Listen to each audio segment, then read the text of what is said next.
I recovered money for last administration, and I recovered money for this administration. Now, people don't know this. Let me explain this.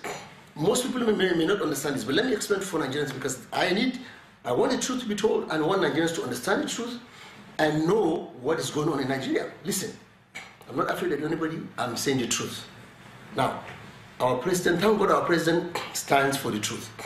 The unfortunate thing is that some people around him, whom he has given trust, are lying to him. This one I can attest to, and I can give you instances, I can give you documentary evidences. People portray themselves as if they are saints around the president. It's a lie, they are not. I recovered first, we recovered as a team, 282 billion naira cash. We recovered, aside from the 282 billion, we were able to bring information and caught 43 special suspects.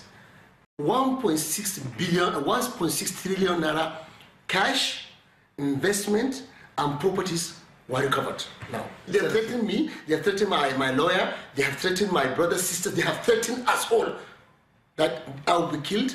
In fact, somebody threatened my family will be annihilated if I go and testify. Now, this issue is, I asked Mr. President specifically, Mr. President, if you really want to know the truth and you want to be fair to the whole nation, give opportunity for everybody to come and present. Hearing, Mr. President, I'm appealing to you, Mr. President. There are so many things people are not telling you. When I get to that public hearing, I will tell you some things that nobody ever told you, Mr. President, because I never had the opportunity to sit down with you. And I'm telling Mr. President, I will give you information and documents that will fetch you over 3 trillion naira now in Nigeria. If I don't do it, Mr. President, give me 9 months. Within the first 3 months, I will show you 1 trillion, just like I showed you 1 trillion in this 2017. I will show you again, and I will show you, and I will show you again.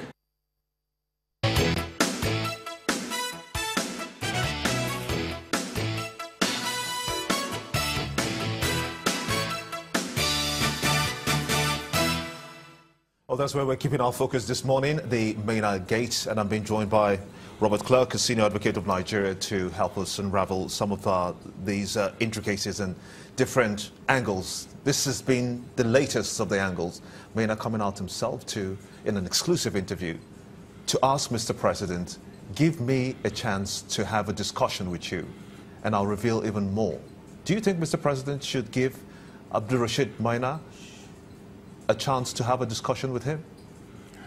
You see, we have always said it in this country, that the system of governance that we have gives room to corruption.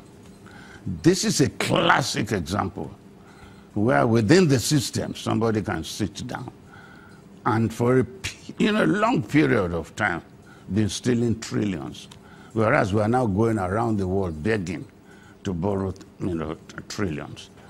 The problem in Nigeria is that the system is rotting.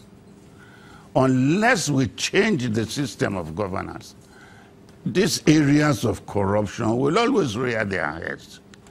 Well, Maina has come out now to say that through this system, I have been able to steal so much. Now I want to help you to, curb this system. No, he didn't say that he stole so much. He said he recovered. Well, whichever language he uses.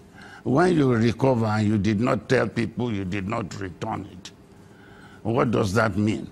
If I recover on behalf of government and I still keep the money, it means something else. It's not recovery. No, he didn't say that he kept the money. He said that he was able to show Mr. President 1 trillion, and he can still show him even more money running into trillions if he is given the opportunity to do so. So will it make sense to give him an opportunity to prove his innocence? Well, the action now is not to prove his innocence. His action now is to show that there's a leakage in the system which needs, to be covered up, and he knows it. And it's in the interest of government to call him down and let him speak and show the government where these leakages are. It's not a question.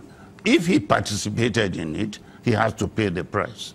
If he did not participate in it and is aware of it and never blew the whistle, then he's also as guilty. So I will agree with him to sit down with Mr. President and let Mr. President know that the system you are running There are so many loopholes that the civil servants in this country, the public officers in this country, have walked through this system and are making a hell of money out of the system. I agree with him. He should be given the opportunity.